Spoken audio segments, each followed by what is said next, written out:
Hey,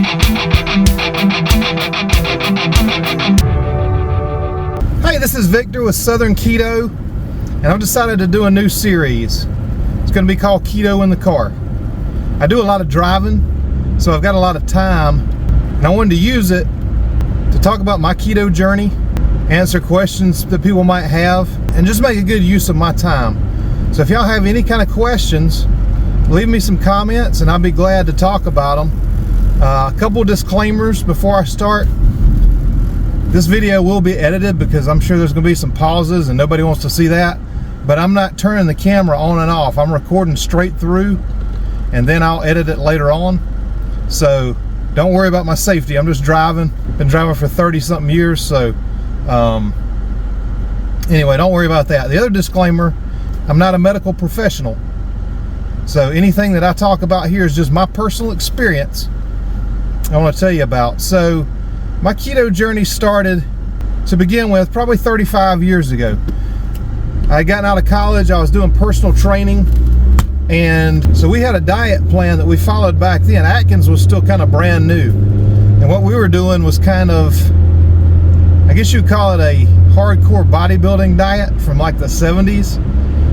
Some of the guys that we followed back then followed a meat-heavy diet, a little bit of salad, but a lot of fat, and basically no carbs.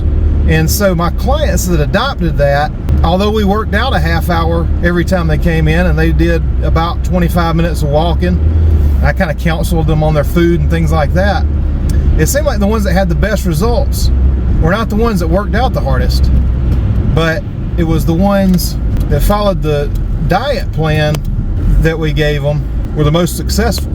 In fact, a lot of the client wanted to do more talking about their diet and things we could do to tweak it a little bit than they did working out. So it was kind of odd to me, because I'd always heard that diet and exercise together were the magic key to health. And so I didn't really think much about it. I left that, went to a different business altogether, and we had a weight loss challenge at work there. And so I was a little bit overweight then. Not too bad, but probably 30, 40 pounds overweight. So I decided that I would kind of go back to my personal training days, and the technique I was going to use was basically all I ate for 2 weeks was chicken wings and blue cheese dressing. Every meal. I did breakfast, I did lunch, I did dinner.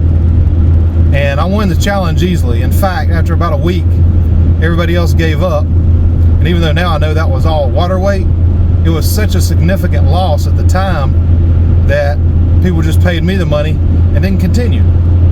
So anyway, over the years, that was kind of my last play with keto.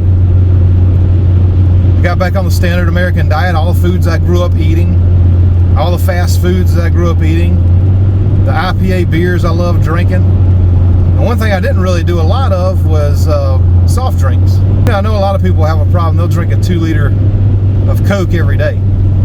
And there were people I worked with back then that would do that. And so that's never really been that big of a problem for me. But now the IPAs were, because they're loaded up with carbs. But time went on. I'd noticed in my pressure washing business that when I'd walk around outside all day, I was, more tired than I was, but I just kind of attributed that to getting older, and so I wasn't really too worried about that. A lot of things were a little harder than they used to be, and my clothes fit a little tighter than they used to. Some of them didn't fit at all, but that was cool. I just get some new clothes. So no problem there. It happens to everybody, right? Well, I got comfortable. I got used to all that. And then everything changed one November. I was feeling a little bit under the weather. I went to the doctor's office and I had a sore throat. Nothing major, but my son just had strep throat. So I wanted to kind of nip that in the bud if that's what I had. So they did a strep test, but the nurse checked my blood pressure. Didn't really say anything, but when the doctor came in, are you aware of what your blood pressure is right now? And so, well, no, not really. I never checked my blood pressure. I didn't know I had any kind of problem. He said, your blood pressure is on the extreme level of high, and it's extremely dangerous. You need to see your primary care physician and get on some blood pressure medicine as soon as possible. And I'm going to put a screenshot up here because I don't remember right off the top of my head exactly what the reading was. And that kind of scared me a little bit. It actually scared me a lot. So I started doing some reading. And now bear in mind, I'm kind of a human guinea pig. Like, I've tried every diet that's out there. Vegan, Sonoma, the Maker's diet, South Beach diet, you name it, I've tried it. But I just wanted to try to figure out what was causing this high blood pressure. And I happen to remember one of my clients that had started coming to the gym when I was doing personal training that had extreme high blood pressure also when he started with us. After a year, and he was one of the ones that didn't like to work out that hard, but he did follow the diet plan that we had to the T. By the time he was done with us, he had reversed everything that was wrong with him. He brought in his results one day, and he's like, man, I can't thank you guys enough for what you've done. And I just happened to remember him. I was 70 or 75 pounds overweight at that doctor visit. But it didn't really bother me that much because you couldn't tell. At the time, I couldn't tell. Now, looking back on the pictures and stuff from back then, there was a huge difference. But that was not my main concern, and that wasn't my main reason for starting back on keto. And at the time, I wasn't really sure. I didn't even know the name keto. I just knew it was meat heavy, fat heavy, and low carb, and that's what worked for me in the past, and it had worked for my clients in the past. So I wanted to give it a shot. But one thing I didn't want to do, and one of the main reasons I think people fail on whatever diet plan they try, is that they just feel too restricted. And so I'm like, man, if I'm going to do this, I cannot just eat steak every day and a salad. Number one, I can't afford to do that. But more than that, I've got to have some variety. Now, I can do the same breakfast when I was eating breakfast. I could do that every day. I could do eggs and bacon every day. But as far as the meals, I like variety. And more than that, I just like food in general. And so I wanted to be able to make the same foods and enjoy the same foods that I liked eating, but keep them low carb, keep them healthy. And I just had to figure out how to do that. So I got a plan together and put it in place. And I went online and looked at a lot of recipes, and I tried a lot of recipes, and a lot of recipes I had to change to kind of fit what I liked, which is a lot of chain restaurant foods, a lot of southern classic foods. And so those were the things that I wanted to eat, and I knew that I could sustain the lifestyle and keep it up if I got to eat some of my favorite foods. So that's what I set out to do. Now, I will say, when I started, my basic meals every day were as much meat as I wanted to eat, and I used chicken, I used tuna, I used salmon, beef, pork, a lot of bacon, and it works. There's some people on YouTube, and there's a lot of people that I respect on YouTube that I've learned a lot from, that go to the extreme with what they tell you to eat. And if you can do that, if you can eat 3 or 4 different foods and be happy with that, then that's probably the cleanest way to eat. And that's what you should do, because that probably is absolutely the healthiest thing. However, I feel like there's a real small percentage of people that can sustain that over a long period of time. So fast forward about 8 or 9 months, I had lost 75 pounds as a byproduct of getting healthy. And like I said, that's not what I set out to do. It was an unfortunate but fortunate byproduct of getting healthy. I even got a blood pressure cuff, started checking my blood sugar to make sure that a lot of the sweeteners and stuff that I was using in the recipes didn't spike my blood sugar. And by the way, that's a good test for anybody to do. If you're concerned with some of these sweeteners and your blood sugar, get a glucose monitor. You stick your finger, you barely feel it.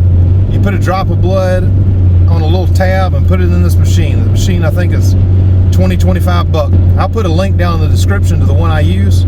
But to me, that was an important part of making sure that I wasn't becoming more insulin resistant. And we'll talk about that in a different video. But I just wanted to make sure that I wasn't doing myself any harm with the recipes that I was doing. And I would recommend that everybody do that for themselves. Again, I'm not a medical professional, and I don't think that's medical advice. I feel like that's just good, solid advice and something you can do to make sure that what you're eating works for you. Same with those keto breads. Some people can do them. I don't really like them. I have made a couple that I like, and I'll be doing videos on that in the future. But the store-bought stuff, to me, that says keto on it, ain't that good. Anyway, sorry for rambling here, but basically I lost 75 pounds. I reversed all my health conditions, and I'm going to put a screenshot also of my blood pressure reading after 8 or 9 months on keto. I mean, my results were absolutely amazing, and it all came from some old bodybuilders in the 70s and the way that they ate. Of course, they were taking all kind of things to get in the kind of condition they were in, and they had to eat 10 times the amount of food that I do. But the principles were the same, and the principles go back way further than that to our ancestors and what they ate, and the way that humans are supposed to eat. Dr. Berry talks about the proper human diet, and I believe that everybody has a proper human diet that works for them. Some people can have my recipes, and some people can't, depending on where you're at in your health journey. If you've got some serious medical conditions you're trying to reverse, I wouldn't recommend doing some of these recipes. I would recommend sticking to as simple of a diet as possible. The old beef, butter, bacon, and eggs, until, with the help of your healthcare professional, of course, you get some of those things under control. And then start adding in foods that you like. But it just depends on how big your why is. W-H-Y. I don't know how good this audio is going to pick up in the car, so, you know. And I don't have an accent. If you think I got an accent, then you're probably the one with the accent. But anyway, if your why is big enough, and your reason for wanting to do that, to do a proper human diet, a keto, a low-carb diet, is big enough, you'll be able to do it. And then start slowly adding in some things and some of my recipes that you enjoy. I've got some videos coming up about some real simple but delicious things if you have bigger issues that you're trying to handle. If your issue is weight loss, then I believe that you can add in a lot of my recipes, a lot of the things that I do, like the keto mac and cheese, and some of the things with a little bit more carbs in them. You don't want to do that stuff every day, even though it's a lot lower carb. And if you were just to switch over to all my recipes from what you were eating, and you did eat it every day, you're going to experience results. But are you going to experience the type of results that you want to get? I don't know. That's an individual thing that you have to decide. But I can tell you, a lot of my recipes that I eat every week. And that's by design, because I know that I can stick to my diet by doing these things. And that I'll be able to sustain it for the long run, which is my end goal. Because I've never felt better than I feel right now. I think the time I felt the best prior to this was over 20 years ago. But now I've got more energy, I think, than I did then. I feel better, I've got more drive, I've got more motivation. And speaking of motivation, my motivation for doing these videos, my son's a teenager. He's 17. He does streaming video games, and he's pretty successful at it. And he saw the results that me and his mom were getting, and he's like, you know, you guys should do a YouTube channel. about keto, and I'm like, man, there's a lot of people doing videos about keto out there, and so I don't think that's for me. And he's like, well, you really should try it. And I've always tried to instill in him that helping people is one of the most rewarding things you can do. And so I said, you know what? And his mom's not really interested in doing it. I'm gonna drag her on one of these videos sometime, but she's not really interested in doing it. But, you know, I was thinking, if I could help one person change their life using my recipes that have changed my life, it's worth it. So I started the channel. And it was a slow go, and I said, look, I'm not gonna give up. I'll put out, if I have to put out 1,000 videos and I got 100 people watching them, that's cool. Because if I can help those people, then it's worth it. And I just felt like it was something that I was supposed to do. I never dreamed I would get to 1,000 subscribers, which is where I'm at now. And I see it growing. And I see more comments, and I see that it's really helping people. And so I'm going to keep going. I really want to communicate some of those keto principles, but I feel like videos like this may help somebody that's going through the same thing that I went through. But the most important thing to me is the food, because the health to me starts in the kitchen. Now, I'm not saying you shouldn't exercise. If you like exercise, then exercise.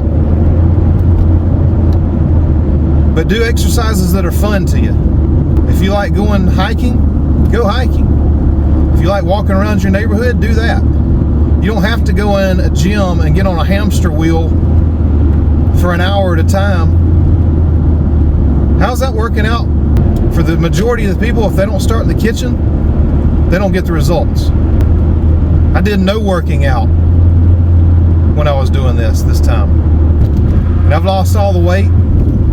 My numbers are perfect. And so I challenge you that if you want to see some great results, start this keto thing. If you want me to make some videos about how to start the way I did, I'll show you exactly what I did to start.